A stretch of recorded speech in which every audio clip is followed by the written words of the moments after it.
Hello friends, ई content classes में आप सभी का हार्दिक स्वागत। आज का जो वीडियो है वो बीए भाग प्रथम वर्ष के विद्यार्थियों के लिए आज हम जिस टॉपिक पे बात कर रहे हैं उस टॉपिक का नाम है संगम काल। आप सभी जानते हैं कि प्राचीन भारत के इतिहास के अंतर्गत जो आपके दो प्रश्न पत्र हैं प्रथम वर्ष में, प्राचीन भारत का इतिहास और भारतीय संस्कृति के मूल आधार, इन दोनों प्रश्न पत्रों में आपको प्राचीन भारत के जो ये बिंदु है आरंभ से लेके 1206 ईस्वी तक का जो इतिहास है वो आपको प्रारंभ के इतिहास के अंतर्गत, आपको प्राचीन भारत के इतिहास के अंतर्गत इसका अध्ययन करना होता है। क्योंकि आपके जो दोनों प्रश्न पत्र है उन दोनों प्रश्न पत्रों में जो सिलेबस एमडीएस यूनिवर्सिटी का है उसमें ये सभी टॉपिक आपस में मिलते हैं, तो दोनों प्रश्न पत्रों में आपको प्राचीन भारत के इतिहास का ही अध्ययन करना है। आज का टॉपिक मैंने निबंधात्मक रूप में प्रश्नों को हल करने के लिए या लघुत्रात्मक प्रश्नों को हल करने के लिए ये वीडियो मैंने आज का तैयार किया है। और इस वीडियो में हम आज जिस टॉपिक पर चर्चा करेंगे उस टॉपिक का नाम है संगम काल की जो संस्कृति रही है या संगम कालीन संस्कृति की क्या प्रमुख विशेषताएं थी उस पर हम बात करेंगे। पिछले वीडियो में हमने वैदिक सभ्यता पर विस्तार से बात की है और वैदिक सभ्यता की विशेषताएं और उसका विस्तार क्षेत्र कहाँ तक था, वैदिक संस्कृति को जानने के क्या संसाधन थे, इन सब पर हम पूर्व के वीडियो में चर्चा कर चुके हैं। आज का जो वीडियो है उस पर हम संगम काल की जो संस्कृति थी उस संगम कालीन संस्कृति के विषय में, उसकी सामाजिक स्थिति के विषय में, उसकी आर्थिक स्थिति के विषय में, उसकी राजनीतिक स्थिति के विषय में चर्चा करने जा रहे हैं। आप सभी जानते हैं कि उत्तरी भारत में जो संस्कृति आर्यों ने जो स्थापित की थी 1500 ईसा पूर्व में, आर्य गौर वर्ण के थे और उनके द्वारा जो गंगा नदी के मुहाने पर जिस संस्कृति को स्थापित किया गया उसको इतिहासकारों ने प्राचीन वैदिक सभ्यता के नाम से उसको जाना गया। और ऋग्वैदिक काल को इतिहासविदों ने दो कालों में विभाजित किया। 1500 ईसा पूर्व से 1000 ईसा पूर्व का जो समय था वो ऋग्वैदिक काल का था और 1000 से लेके और 600 ईसा पूर्व का जो समय था वो उत्तर वैदिक काल का माना जाता है। यानी 600 से 500 इसके बाद में हम भारत में जो ईसा पूर्व 6ठी शताब्दी का समय था और उस समय जो धार्मिक आंदोलन हुआ और वैदिक धर्म के विरोध में जो जैन धर्म और बौद्ध धर्म का उदय हुआ, इन सब बातों पर हमने पिछले वीडियो में चर्चा हम कर चुके हैं।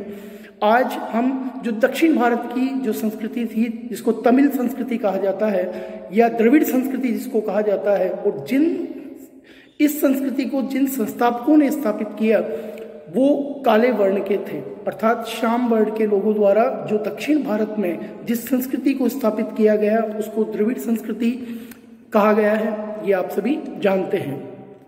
प्राचीन भारत में जो दक्षिण में तमिल कवियों द्वारा जो सभाओं और जो गोष्ठियों का आयोजन किया जाता था और इन गोष्ठियों को जिन विद्वानों के मध्य विभिन्न विषयों में जो विचार विमर्श होता था उसे संगम के नाम से जाना जाता है। यानी दक्षिण भारत में जो तमिल कवियों द्वारा जो सभाएं और जो गोष्ठियां आयोजित की जाती थी और इन गोष्ठियों के अंतर्गत जो विभिन्न प्रकार के जो विषय थे उनके विषयों पर लेकर जो परिचर्चा होती थी और जो विचार विमर्श किया जाता था, इस प्रकार की ऐसी सभाओं को जो है संगम के नाम से जाना जाता है।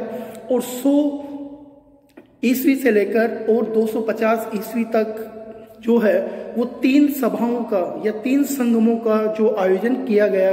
अतः इस काल को हमारे इतिहासकारों ने संगम काल के नाम से जाना जाता है या संगम काल की उपाधि देकर इसको विभूषित किया है। संगम काल की जो ये संस्कृति थी, इस संस्कृति की क्या विशेषताएं हैं उस बिंदु के अंतर्गत हम सबसे पहले जो सामाजिक स्थिति थी, सामाजिक दशा थी, उस पर हम बात करने जा रहे हैं। वर्ण एवं जो जाति की व्यवस्था थी वो संगम काल में किस प्रकार थी। संगम काल में जो समाज था वो 4 वर्णों में स्पष्ट रूप से विभाजित नहीं था। 4 वर्णों के जो अस्तित्व न होने पर भी जो ब्राह्मणों को जो है वो सम्मानजनक संगमकालीन समाज में स्थान प्राप्त था। यज्ञोपवीत का धारण केवल ब्राह्मण वर्ग ही किया करते थे। जाति समूह को उनके प्रांतीय मूल के नाम से जाना जाता था और संगम काल के अंतर्गत जो है उनके जो प्रांतीय मूल के नाम से उनको जाना जाता था। यथा पर्वतीय क्षेत्र के जो लोग थे उनको कुंटीजी और रेगिस्तान क्षेत्र के लोगों को पाले तथा समुद्र तट पर जो लोग रहते थे उनको नेइडल नाम से उनको पुकारा जाता था। तोलक्का प्रियम जो संगम काल का एक प्रमुख ग्रंथ है उसमें विभिन्न प्रकार की जो तत्कालीन संगम काल में जो जातियां अस्तित्व में थी उनके बारे में हमें विस्तार पूर्वक वर्णन उस ग्रंथ में मिलता है। इस प्रकार इस काल की जो प्रमुख जो जातियां थी संगम काल की, उसमें जो जातियां कौन कौन सी थी, जिसमें पहली जाति टुडियान, दूसरी जाति पानन, तीसरी जाति परेथान और चौथी जाति कदम्बन। इस प्रकार संगम काल में ये 4 प्रकार की जो जातियां अस्तित्व में थी। अगर हम विवाह संस्कार की बात करें तो विवाह को संगम काल के जो लोग थे वो किस प्रकार उनका जो धार्मिक आधार उन्होंने इस विवाह संस्कार को दिया। विवाह को एक संस्कार माना जाता था और 8 प्रकार के विवाह संगम काल में प्रचलन में थे। विवाह संबंधी जो नियम और मान्यताएं जो थी वो अत्यंत सरल हुआ करती थी। स्त्री और पुरुष के मध्य जो सहज प्रेम को 5 तिनाई नाम से और एक पक्षीय जो प्रेम होता था उसको केकीगढ़ ओत के नाम से तथा अनुचित प्रेम को पैराणिद माई के नाम से जाना जाता था। तो इस प्रकार ये जो संगम काल में जो विवाह की स्थिति थी, विवाह के संस्कार थे या विवाह को जो वर्गीकृत किया गया था वो इस प्रकार किया गया था।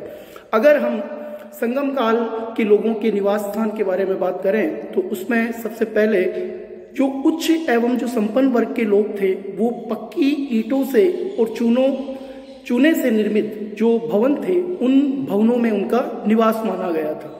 और ये लोग इनके जो भवन थे वो 1 मंजिला, 2 मंजिला और 3 मंजिला हुआ करते थे और उसमें इन लोगों का निवास था। नीचे की जो मंजिल में थे वो व्यापारिक वर्ग के लोग उस मंजिल में रहा करते थे और निर्धन लोगों के जो भवन थे वो अत्यंत ही सामान्य दशा के हुआ करते थे। इस प्रकार जो भवनों का निर्माण संगम काल के लोगों ने किया वो शास्त्रीय नियमों के अनुसार किया। संगम काल में एक विशेष बात जो सामाजिक दृष्टिकोण से, क्योंकि संगम काल में हमें दास प्रथा का प्रचलन दिखाई नहीं देता।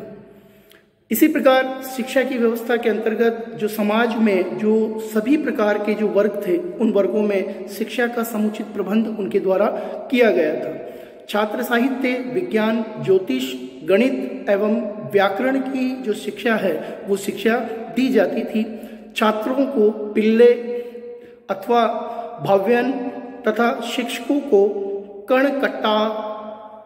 कर्ण काटकर कहा जाता था। इस प्रकार ये जो नाम तमिल ग्रंथों में हमें विभिन्न वर्गों के संदर्भ में मिलते हैं ये उनकी स्थिति से हमें अवगत कराते हैं। संगम काल में जो शिक्षा दी जाती थी वो शिक्षा मंदिरों में दी जाती थी।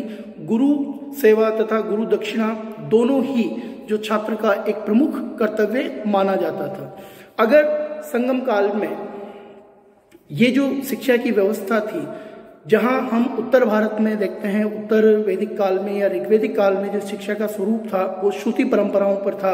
ऋचाएं पढ़कर गुरुकुल के माध्यम से जो शिष्य है वो गुरु के सानिध्य में रहकर जीवन यापन करता था, ये हमने वैदिक काल में पढ़ा है। वहीं जो शिक्षा का स्वरूप अगर जो दक्षिण भारत की तमिल संस्कृति में जो देखा जाता है वो मंदिरों के अंदर उनको शिक्षा दी जाती थी।